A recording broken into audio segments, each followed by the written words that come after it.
Wednesday for all of MV. It is supposed to be an advising day, a day when y'all can meet with your advisors or faculty members or whomever, I suppose. So if you're going to be here, fine. Just don't come to class because nobody will be here. I will be in my office that day, like in the morning, but like by now I'd probably head out home. I'm a morning person. I need my afternoon nap. So if you do need to talk to me, let me know. Shoot me an email. I'll keep my door open for you. Otherwise, Friday we will meet again. All right. Now, we started this chapter, and I will come back to this if you're still taking notes. Talking about, first off, the time after Napoleon and the various social movements that come out of it. But before we jumped into Europe, we looked at some of these social movements and changes in other parts of the world. In Arabia, a movement called Wahhabism, which came as a reaction to the Ottomans being so open and accepting of European ideas. It is a much more militant form of Islam, and so it is a movement that is still alive and well today in Saudi Arabia. So that's number one. Number two, we see in southern Africa, led by a warrior named Shaka, he forms what is called the Zulu state, first as a response to Dutch colonizers, but eventually, when we talk a little bit more about Africa, if we're able to get there, the Zulu state does in fact fight against the British mostly. And then finally, in China, China is addicted to opium. China is seeing an increasing, thievery and banditry and lawlessness. And so we have a man named Hong who, after failing his civil service exam, finds Christianity, believes that he is Jesus's little brother, and starts a movement which leads to almost 20 million deaths before he's finally captured and executed by Europeans. So, in Europe, after Napoleon, we see three groups kind of spring up. Conservatives who want Europe to go back to what it was before the French Revolution. Liberals who are okay with bringing back some aspects of life from before, but they're okay with keeping some of the better reforms that Napoleon made. And then you have the radicals who basically just want to, burn everything down and start everything brand new and completely change Europe because they don't think that the liberals go far enough. Okay? Now, we started talking about some of the movements then. The first one, nationalism, basically the belief that everyone should have their own country, whether you're a language group, a religious group, if you have a common history, if you have a common whatever. Chartism, which was exclusive to the United Kingdom, to the UK, universal suffrage for men, okay, so no more property requirement. White men. Okay, no more property requirement, secret ballot, and of course, elections every year. And then we finished off talking about socialism, which basically concerned itself with that widening gulf between the wealthy and the everyday workers. Okay, now, there are different aspects of socialism. The one that we got to was utopian socialism, where everyone has everything in common, nobody specializes in anything, and everybody works because work is fun, right? Okay, how do we keep it fun, though? 2 hour sprints. Yes, 2 hour sprints. spurt. You're still working, Jose, but only in 2-hour spurts, and then you do something else. Okay? And of course, we see that, and we I didn't write it up there because feminism kind of attaches itself to a lot of these different movements in an effort to gain rights for women. In this case, feminism attaches itself to utopian socialism because they felt that by not having individual property, by everybody doing everything, by everyone having all of their needs met, it would eliminate things like hookers and booze and all of the evil stuff that people cause people to sin, okay, and whatnot. And of course, a lot of Christians saw it as a way to go back to the original Christianity, where you don't own anything, everybody shares everything because y'all love each other and stuff like that. Okay, now a German named Karl Marx, okay, sees this example of utopian socialism, and he's kind of inspired by it. He's like, okay, this makes some sort of sense. And so today, we start with a different kind of socialism. Now, who was Karl Marx? He wasn't educated he was a journalist, okay? So obviously he had an education. Of course, he was a radical, and his specialty was economics, okay? So when he looks at utopian socialism, he realizes that this could be the answer to the problems of an emerging world. Okay, remember, we have had industrialization now for about 50 years. Society is shifting from an agriculture-based one to a manufacturing-based one.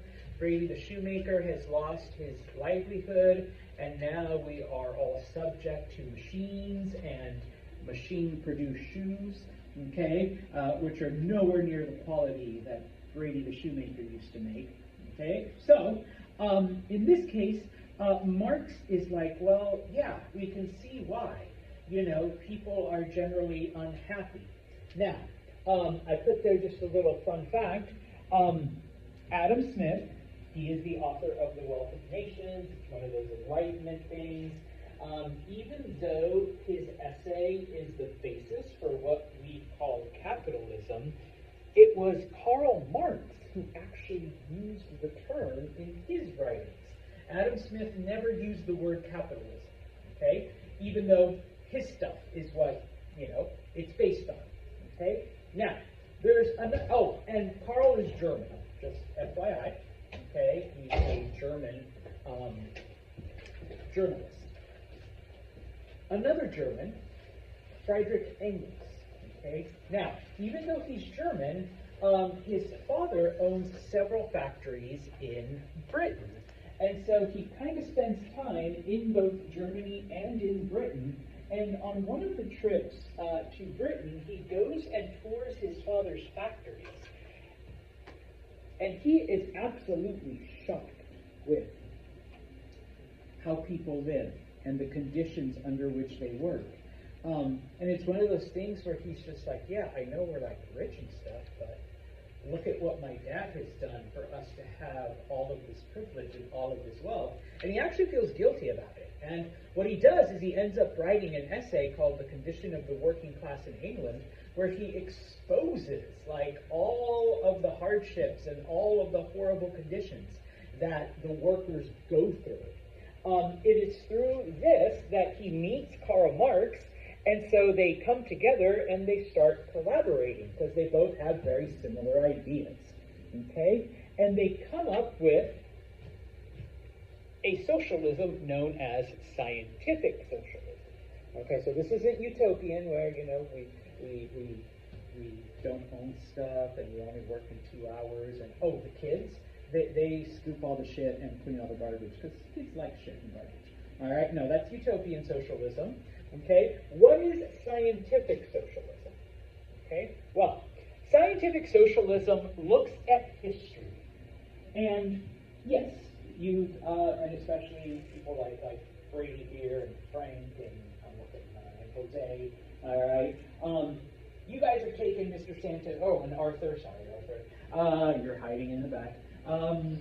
You've taken Mr. Santos now for a year, and he has taught you, like the rise of humanity and the rise of empires, and Alexander the Great conquered the Persians, and he took over, and then like Greek influence, so Greek became the language of culture and all of that, and this chronological stuff. And Karl Marx would say, Frank, Santos lied to you.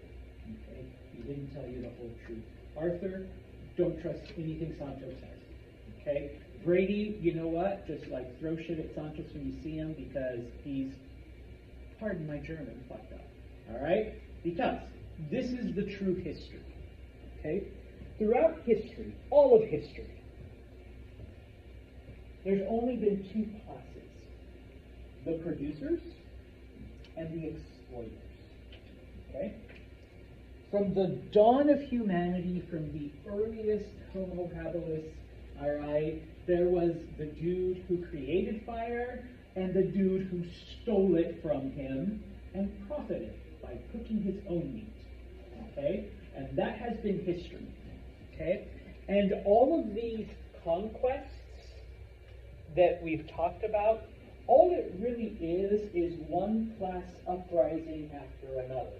When people get tired of being exploited, they rise up and they accept this new form. Okay?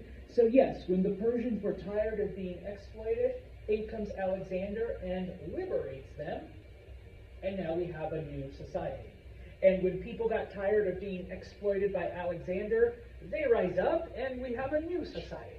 Okay, and then the Romans come in, and then the Germans come in, and all of it has been just one class uprising after another. Okay, now, here we are, 1840s or so. Okay, we now have the worst of the class conflicts. You thought the Persians were bad, bless you. You thought, Homo habilis having his fire stolen was bad. No. Okay, because now we have people, all right, working in horrible conditions, suffering, all kinds of indignities, all so that one factory owner can get rich. Okay, and he doesn't care, sorry Frank, about what happens to all of his workers. Okay, what's going to happen? And he labeled the workers as the proletariat or the proletarians. What's going to happen is that the workers are going to be so fed up, okay, that they would attack the capitalists, and the entire world is just going to just burn and everything. And what comes out at the end will be a new world order where the workers own everything. Okay? The workers are in charge. Not the owner, not the management, not the guy who's making all the money, all right? But you all will be calling the shots, and you all will be making all the money. Okay? And he was like, we're almost there. We're at that tipping point. Because have you seen what goes on in the factories? Okay? Have you seen the condition of the workers? Okay? It's going to happen. And that was his theory. Okay? Now, he says, before it happens, okay, this is what it's gonna look like. Okay? Because it's not gonna happen tomorrow, he said. We're gonna keep industrializing. We're gonna keep adding more and more workers. Okay? And what is gonna happen because, all right, Frank here owns a widget factory. Okay? And we all work for Frank, and we all work 12-hour shifts, and we all work in horrible conditions, producing nothing but widgets. Okay? Now, society has bought up these widgets. Okay? Frank's country has gone to China, to Asia, to all of these places, and forced the widgets on the people. Okay? They've taken all the natural resources, and now we're making more widgets. Because remember, capitalism depends on the fact that, we make more and better and bigger widgets. I mean, how many widgets can Emma buy before she doesn't need any more widgets?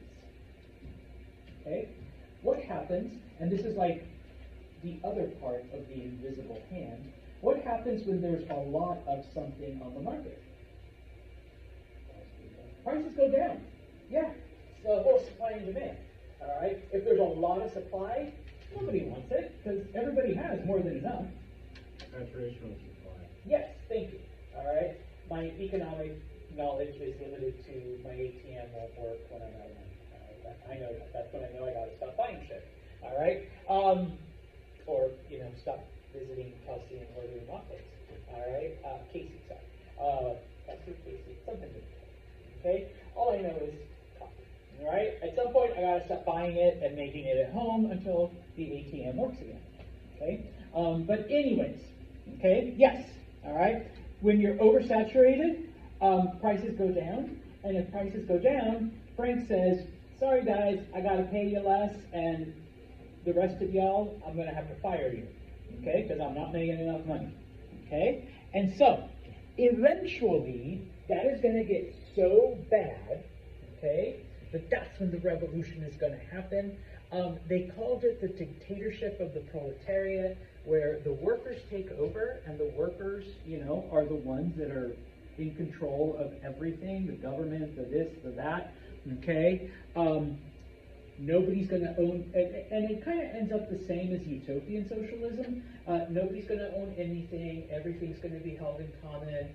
All of the profits will be split between all of the workers. We're going to, sorry, Frank, we're going to kill, the rich, the factory owners. We're going to get rid of them, the exploiters, okay? And it'll be the end of capitalism. Everybody will be equal, and we'll live happily ever after, okay? That's communism. All right? Well, just FYI, we've never actually had a true communist state because we never get past that. Okay? And of course, human emotion gets in. I grew up during the era of like the Soviet Union and all that shit, and talking to like people, it's like, yeah, everybody's equal, except that some people are more equal than others, meaning you still have people with privilege, you still have people that control things and live a better life, okay, than everyone else, okay? So what ends up happening is that in 1848, this is an important year, we see all kinds of revolutions happening across Europe.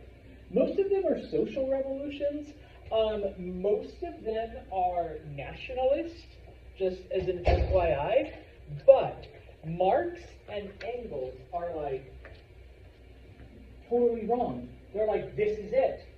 This is the communist revolution.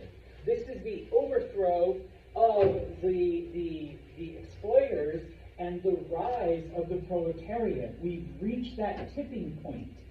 Okay? And so, they put out their ideas in an essay called The Communist Manifesto. If you've never read it, you should. It's kind of an interesting read. Okay? Curious, all of the things that they point out. Okay? And so basically what they do is they go and they call on all the workers, this is it.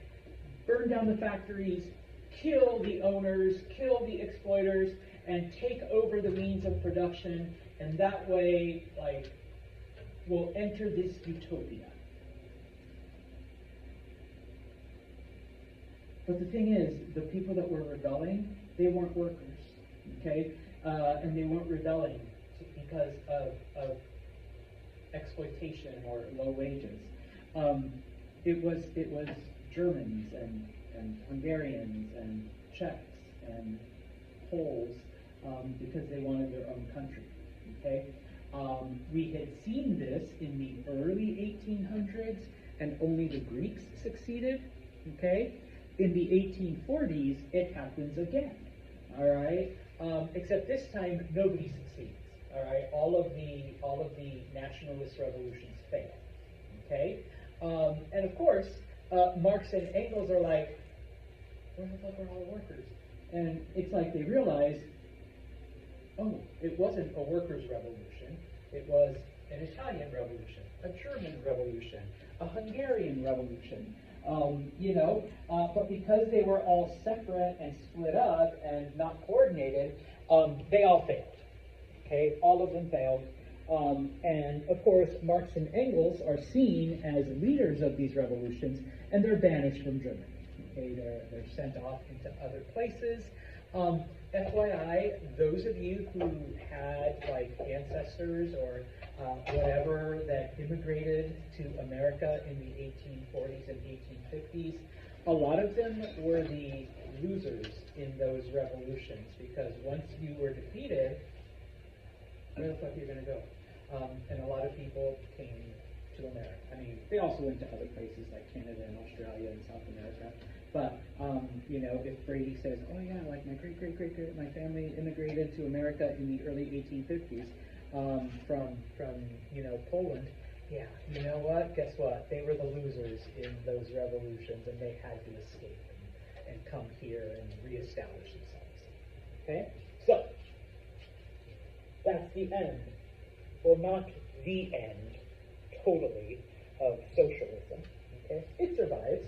And actually, when it happens in the Soviet Union, 70 years later, people are shocked because it's supposed to happen in industrialized countries, not in backwards serfdom countries. Okay? So, maybe that's why it didn't work. Anyways, let's move to the United States for a minute. Okay? Because in addition to the various social movements that we see in Europe, I promise I'll bring this down again. And of course, the other movements we see in Asia, in Africa, and such, okay? There were also movements amongst the Native Americans here in the United States. Now, I won't sugarcoat it. It basically is a genocide that starts from the colonial period until even modern times, okay? And so, from the colonial time, obviously, you had all kinds of settlers coming in, encroaching on native lands. Most of you got this right on the last exam, where after failing to find treasure, number one, the English colonists were rescued by the rescue fleet, but also because Native American groups taught them how to live in America, taught them how to farm, taught them how to, work the land and whatnot. By the 1700s, okay, there were European colonists up and down the coast. They had taken most of that land, and after the French and Indian War, okay, we do see a small effort to stop encroachment made by the British with the Proclamation of 1763. Colonists are forbidden from crossing the Appalachian Mountains. Okay? Now, spoiler alert, the U.S. wins the Revolutionary War. They become an independent country. They take possession of all the land, all the way to the Mississippi River. So without the British there anymore, okay, we see American settlers go into the areas that now become like Kentucky and Tennessee and parts of Ohio. Obviously, there are hundreds and hundreds of native tribes spread throughout the area, and up until now they've had British protection, but now they don't, okay? Although the British are still kind of messing around and giving them weapons and encouraging them to fight back against the natives. Against the Americans, okay? But, okay, a couple of the things though, okay? Now, in 1794, and this is in the areas of Tennessee, southern Illinois, southern Indiana, you get a group known as the Shawnee, okay? They are forced to surrender land to various white settlers, and a condition for keeping their own land, okay, and not being forced to move, is that they had to become, quote-unquote, civilized, okay? Part of that, okay, is, number one, accepting Christianity, okay? You give up your weird gods and praise Jesus. All right. Number two, they had to stop their hunting and their nomadic lifestyles and settle into a farming culture. Okay, which for most, not all, but for most Native American groups, farming was considered a woman's job. Sorry, ladies, I'm not trying to be sexist. And so, requiring the men to now accept a quote-unquote woman's role, all right, was very difficult, and it was met with a lot of resistance. Now, that's not to say that there weren't tribes that tried to accommodate, because there were, okay, but most of them resisted this kind of change, okay? And so, amongst the Shawnee, okay, Tenskwatawa, I can't say his name, he is just called the prophet, okay? Or at least that's how I learned it when I was a student, the prophet. They called him the prophet because he was very, very spiritual. He experienced lots of visions, okay? And in these visions, he encouraged the Shawnee, or at least the visions told him, that the Shawnee had to separate themselves from the white man, that they couldn't accept any of the white man's gifts. No alcohol, none of the blankets, none of the handouts, none of the, don't accept any offers from the white man, don't accept the white man's religion. Okay? And so the prophet had all of these things, and he'd go out and he'd preach to the people, okay? And that if they did it, okay, the deer would return, okay? So like they'd have good hunts, and the white man would leave, okay? If they abandoned like all the stuff that the white men were offering, all right? Obviously, to the settlers, this was disturbing because, it's the only way that they had been able to maintain control of the Shawnee, and, we want their land, we need to get rid of them. But if they're refusing to talk to us, to accept, rules and all of the other stuff we're giving them, then how are we going to manipulate them? Okay? Now, William Henry Harrison is the military governor of Indiana. Fun fact, he later runs for president, and he wins. He is the president with the shortest time in office, 30 days. Is he the one that dies? He catches pneumonia after giving his inaugural speech. He's out there for like 4 or 5 hours. Yeah, and without a coat, and it's like raining and snowing and cold. And yeah, he died 30 days later. So, yeah, that's him. All right? But this is before he becomes president. He's the military governor. And basically, it's his job to get rid of the Shawnee and to arrest the prophet, Tenskwatawa, to try to eliminate this movement. Okay? What ends up happening is that the prophet, Tenskwatawa, challenges William Henry Harrison to stop the sun. He says, I have the power. I have the spiritual power. If you're so great, white man, you make the sun stop. This is the same way I'm going to make it stop. Okay? The thing is, though, the Native Americans had knowledge of the stars and the planets and all of that shit, stuff that sometimes the white men didn't give him credit for. And he knew there was going to be an eclipse on June 16th, 1806. And so when the date, he says, I challenge you, white dude, June 16th. All right? I will make the sun stop and see if you can stop me from making the sun stop. Okay? And so, yeah, on June 16th, he tells the sun to stop, and guess what? It does. Okay?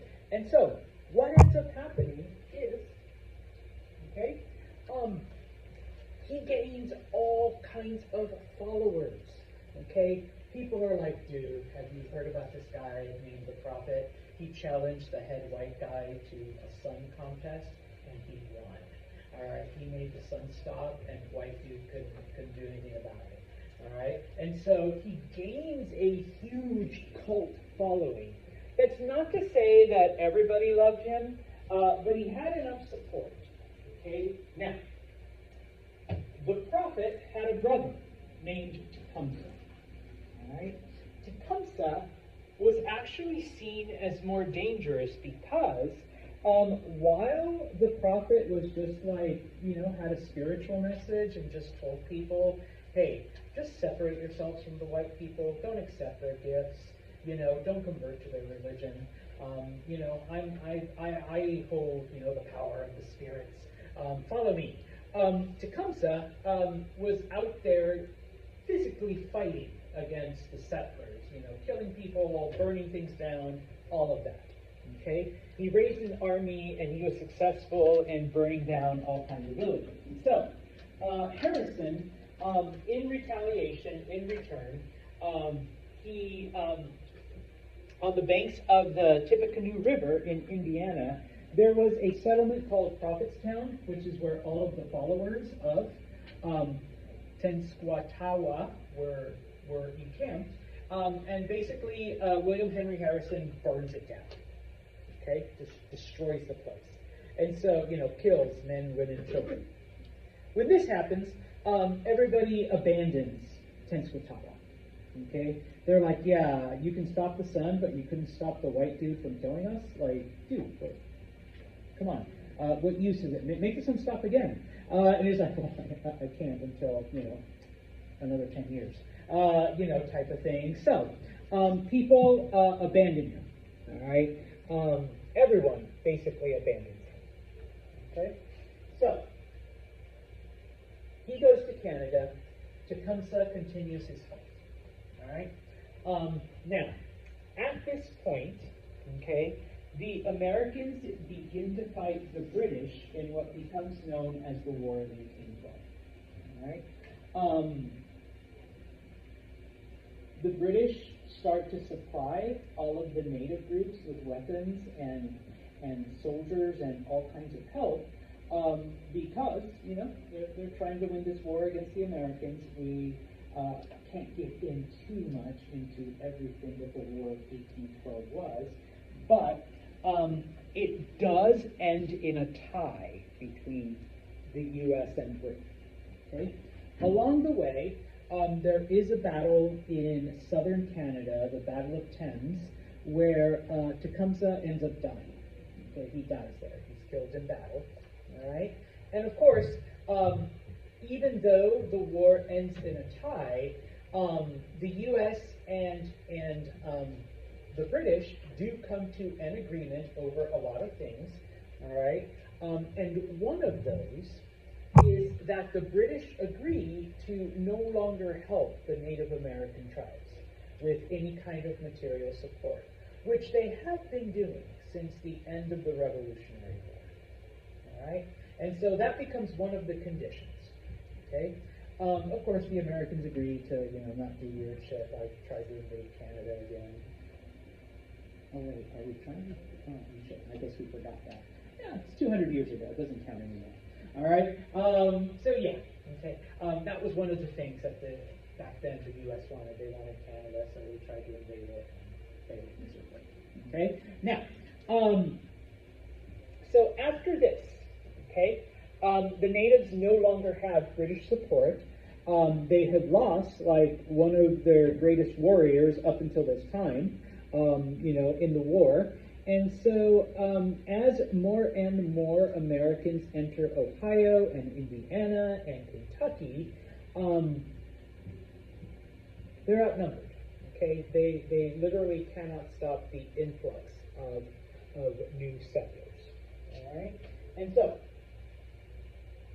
throughout the 1820s, okay, actually by the end of the 1820s, all of the northern tribes in the northern states have been relocated to the other side of the Mississippi River. Most of them forcibly, most of them were just exterminated. Okay, it was a genocide. All right. Throughout the 1830s, tribes in the south are relocated. This relocation is led mostly by Andrew Jackson, because he was a military hero during the War of 1812. What's interesting about the 1830s and the tribes in the South was that there were some tribes, like the Cherokee, that actually did abandon their old ways. They began to dress in a, I'll say European, I won't say white, in a European style. They took on European style names. They even developed a written language and a constitution, and they did all of this stuff, and yet they were still rounded up and exterminated and forced to live on the other side of the Mississippi River. So it didn't really matter that the tribes actually became, quote unquote, civilized. Okay? And it is also the southern tribes that you read about, the whole Trail of Tears and how they were forcibly removed and forced to relocate to Oklahoma. By the end of the 1830s, everything east of the Mississippi was considered secure. Okay? You don't have to worry about Native Americans anymore. Okay? But despite all of this, Americans continued to encroach on native lands once people started to cross the Mississippi. Eventually we see, and unfortunately we can't get into all of this because this isn't an American history class, but different groups rise up, different leaders resist, but eventually by the 1890s, okay, that is when the last of the Native American wars end. The bulk of the native population has been exterminated, has been either killed off, and whatever, or imprisoned, and whatever is left is forced to live on reservations. Okay? So, all of the land is taken, and, we see that even into the modern times, they don't possess a whole lot, when once upon a time everything did in fact belong to them. All right? Now, I forgot, I put up a map. Okay? So just basically illustrates not only the growth of the United States, but also the removal of the Shawnee and other Native American tribes from the north, and then of course tribes like the Cherokee and the Chickasaw and the Seminole out of the south. They were all moved to like Oklahoma because that was supposed to be Indian country, okay, and that's what it was called for the longest time.